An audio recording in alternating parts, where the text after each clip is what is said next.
Almost ఈరోజు budget సంబంధించినటువంటిది మీరంతా కూడా కవర్ చేస్తున్నారు. ఇప్పుడు మా పార్టీ సభ్యులైనటువంటి అందరూ కూడా ఈ సంక్షేమ పథకాల్లో ఏ విధంగా ప్రజలు మోసగించబడ్డారన్నది స్పష్టంగా కూడా తెలియజేయడం జరిగింది. కొన్ని పథకాలు అయితే ప్రధానంగా ఆడబిడ్డ నిధి సంవత్సరానికి 18,000 రూపాయలు ఇస్తానన్న దాని గురించి కనీసం అసలు మెన్షన్ కూడా చేయలేదు. అసలు ఈ సంవత్సరం కాకుండా నెక్స్ట్ ఇయర్ నుంచి అయినా ఇస్తామని కానీ దాని గురించి ఎక్కడ కూడా ప్రస్తావన చేయలేదు. అదే జగన్మోహన్ రెడ్డి గారు అయితే దానికి చాలా వాల్యూ ఇచ్చినారు. అంటే ఇంచుమించుగా 18,500 రూపాయలు సంవత్సరానికి ఇవ్వడం కానీ, వారికి ఉన్నటువంటి డ్వాక్రా లోన్స్ని క్యాన్సిల్ చేయడం కానీ, వీటన్నింటినీ కూడా అనేక పథకాలు మహిళల కోసం చేపడితే ఈరోజు కనీసం దాని గురించి ఊసి కూడా లేదు. సో ఇలా మిగిలినటువంటి పథకాలలో కూడా చాలా విపరీతమైనటువంటి కోతలు కూడా విధించినారు. సో నేను దాని గురించి ప్రస్తావనకు పోవట్లా. నేను ప్రధానంగా ఏం చెప్తానంటే, మొన్నటి ఎలక్షన్స్లో అంటే వీరు 1 సంవత్సరం క్రితం ఎలక్షన్స్కి వెళ్ళినప్పుడు ప్రధానంగా ఎంప్లాయీస్ని అన్ఎంప్లాయీస్ని బాగా క్యాష్ చేసుకున్నారు. వారికి చెప్పినటువంటి అబద్ధాలు మోసాలు ఈరోజు అన్నీ కూడా ఎక్కడ కూడా ఒక్కటి కూడా అమలు పరిచే విధంగా వీళ్ళు ఎక్కడ కూడా కనిపించట్లా.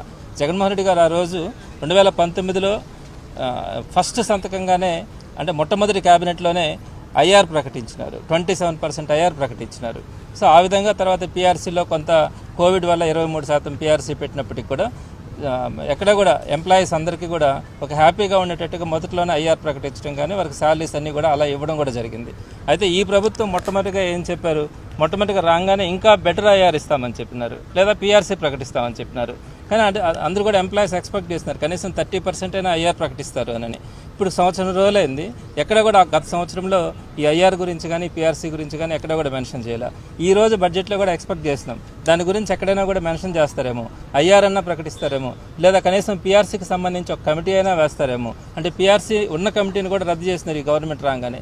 కనీసం కొత్త కమిటీ అయినా వేస్తారా లేదా అనేది కూడా చూసాం. కానీ గవర్నమెంట్ ఎంప్లాయీస్కి సంబంధించి ఎక్కడ కూడా ఒక చిన్న ఊరట కూడా వాళ్ళకి లభించకపోగా ఈరోజు ఎంప్లాయీస్ అంతా కూడా చాలా వరకు ఆతృతగా చూసినారు. వారందరినీ కూడా నిరుత్సాహపరచడం జరిగింది.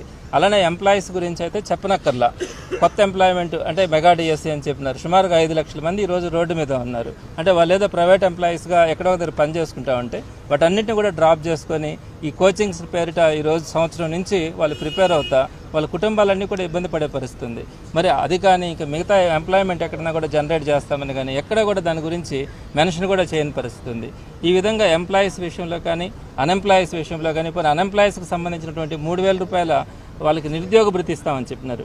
కనీసం అదైనా ఎక్కడ మెన్షన్ చేస్తారంటే అది కూడా చెప్పలేదు. కాబట్టి ఎంప్లాయీస్ అన్ఎంప్లాయీస్ విషయంలో తీవ్రంగా నిరాశపరిచింది ఈ బడ్జెట్. మరి అదేవిధంగా ఎడ్యుకేషన్ డిపార్ట్మెంట్కి సంబంధించి కూడా ఈ ఫీజు రియంబర్స్మెంట్స్ కూడా ఆల్మోస్ట్ అన్ని పెండింగ్స్ ఉన్నాయి. అంటే ఈ గవర్నమెంట్కి రాకముందు 1 సంవత్సరం అంటే ఎప్పుడు కూడా 3 క్వార్టర్లు పెండింగ్ ఉంటాయి. సో వీళ్ళు రాకముందు ఒక 3 క్వార్టర్స్ పెండింగ్ ఉన్నాయి. దాన్ని చూస్తే ₹1 పే చేయాల.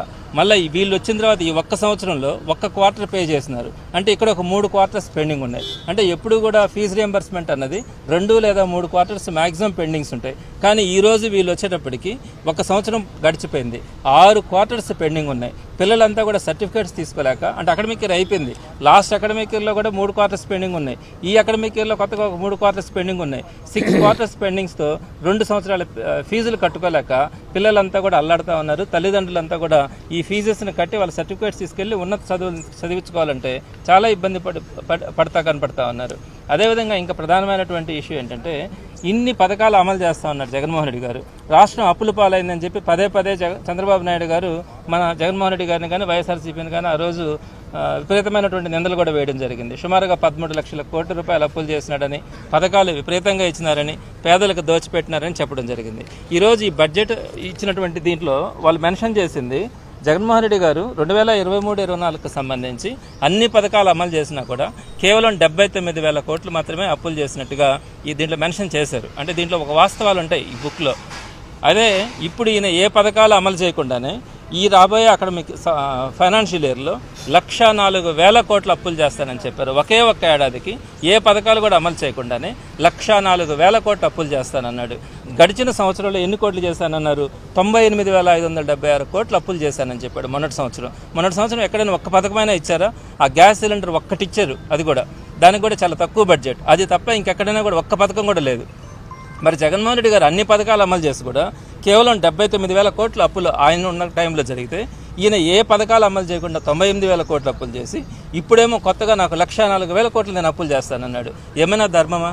ప్రజలందరూ కూడా ఏమనుకున్నారు, ఈయన సంపద సృష్టిస్తాడు, అన్నీ ఇస్తారన్నారు. సరే, అన్నీ ఇవ్వకపోగా ఈ అప్పుల సంఖ్య ఇన్ని లక్షల కోట్లకు తీసుకొని వెళ్తే ఇంకా ప్రజలు ఏ విధంగా బతకాలా, ఏ విధంగా ఆలోచిస్తారు చంద్రబాబు నాయుడు గారి గురించి? సో ఈ విధంగా అన్నీ కూడా పచ్చి అబద్ధాలు కూడా చెప్పడం జరిగింది. మన గవర్నర్ గారి ప్రసంగంలో కూడా చాలా వరకు మెన్షన్ చేయడం జరిగింది. సో మేము మాట్లాడుతూ ఉన్నప్పుడు వాళ్ళు అడ్డుకోవడం తప్ప మాకు సమాధానాలు చెప్పే పరిస్థితి కనిపించట్లా. రాబోయే రోజుల్లో ఖచ్చితంగా ఇంకో 13-14 రోజుల పాటు బడ్జెట్ సెషన్స్ జరుగుతాయి. తప్పకుండా కూడా వైఎస్ఆర్సీపీ తరఫున ప్రజలకు కావాల్సినటువంటి అవసరాలు కానీ ప్రజలకు ఏవైతే హామీలు ఇచ్చినారో వాటన్నిటినీ కూడా ఖచ్చితంగా ప్రశ్నించడం జరుగుతుంది. సార్, బీసీల నియామకానికి సంబంధించి లోకేష్ గారు ఆధారాలు ఇస్తే జ్యుడిషియల్ ఎంక్వైరీ చేస్తా ఉన్నారు సార్. మీరు ఆధారాలు ఇస్తామని కూడా అన్నారు, ఎప్పుడు ఇస్తున్నారు సార్? ఆ రోజున ఇచ్చారు కదా. దీనికి సంబంధించి మొన్నటి రోజున గవర్నర్ గారి ప్రసంగం మీద ధన్యవాదాలు తెలిపే కార్యక్రమంలో భాగంగా అనేక అంశాల గురించి మేము మాట్లాడుతూ ఉన్నాం. అందులో భాగంగా నేను మాట్లాడుతున్నది బలవంతంగా అంటే వీసీలను ఒక 6 మందిని మేము నామినేట్ చేసినామని చెప్పి రాశారు. అది రెగ్యులర్ ప్రాసెస్. కానీ టోటల్గా 19 మంది వైస్ ఛాన్సలర్స్ మన రాష్ట్రంలో ఉంటే దేశంలో ఎక్కడా లేని విధంగా ఒక్క ఆంధ్ర రాష్ట్రంలోనే, అది కూడా ఈసారి మాత్రమే ఈ గవర్నమెంట్ రాగానే 17 మంది వైస్ ఛాన్సలర్ దగ్గర బలవంతంగా రాజీనామాలు చేయించినారని నేను మాట్లాడడం జరిగింది. దానికి లోకేష్ గారు ఏం చెప్పారు, నేను ఛాలెంజ్ చేస్తా ఉన్నాను, మీ దగ్గర ఆధారాలు కనుక్కుంటే నేను ఎంక్వైరీ వేస్తాను అన్నాడు. ఎస్, మేము ఆధారాలు ఇస్తామని చెప్పి ఆ రోజు మాట్లాడుతూ ఉంటే కనీసం మాకు మైక్ ఇవ్వకుండా, మాతో కనీసం మాట్లాడనివ్వకుండా అర్ధాంతరంగా సభను క్లోజ్ చేయించడం కూడా జరిగింది. అదేవిధంగా ప్రెస్ మీట్ కూడా నిన్న పెట్టడం జరిగింది. రేపు 3వ తారీఖున మేము సబ్మిట్ చేస్తా ఉన్నాం మా దగ్గర ఉన్నటువంటి ఆధారాలని. వెరీ క్లియర్ ఎవిడెన్సెస్ ఉన్నాయి. వాటిలో ఫస్ట్ ఎవిడెన్స్ ఏంటంటే రిజిగ్నేషన్ ఏదైతే వైస్ ఛాన్సలర్స్ ఇచ్చినారో అక్కడ మెన్షన్ చేస్తున్నారు క్లియర్గా, ఆంధ్రప్రదేశ్ గవర్నమెంట్ నుంచి వచ్చినటువంటి instructions, AP state council higher education chairman ఇచ్చినటువంటి ఓవరాల్ ఇన్స్ట్రక్షన్స్ ద్వారా మేము రిజైన్ చేస్తున్నామన్నారు. మూకుమ్మడిగా 17 మంది వైస్ ఛాన్సలర్ రాజీనామా చేసిన సంఘటన దేశంలో ఎక్కడా లేదు. ఆ 17 మంది రాజీనామాల పత్రాల్లో కూడా మెజార్టీ అందరూ కూడా ఈ పదాన్ని మెన్షన్ చేయడం జరిగింది. అక్కడ మీకు అర్థం కాలేదా బలవంతంగా వాళ్ళ దగ్గర చేయిస్తా ఉన్నామని? అదేవిధంగా రెండోది కూడా ఈ వైస్ ఛాన్సలర్ దగ్గరికి వెళ్ళి నేను ఈరోజు ఇక్కడ మాట్లాడడానికి కొంచెం సిగ్గుపడతా ఉన్నాను. వాళ్ళతో మాట్లాడినటువంటి పదాలు చాలా అభ్యంతరకరంగా, కొట్టన వెళ్ళి వందల మంది ఆ వైస్ ఛాన్సలర్స్ మీద దాడులు చేసి మీరు రాజీనామా చేస్తారా లేదని చెప్పి రాజీనామాలు చేయించిన వీడియోస్ మా దగ్గర ఉన్నాయి. ఆ వీడియోస్ని కూడా సబ్మిట్ చేయడం జరుగుతుంది.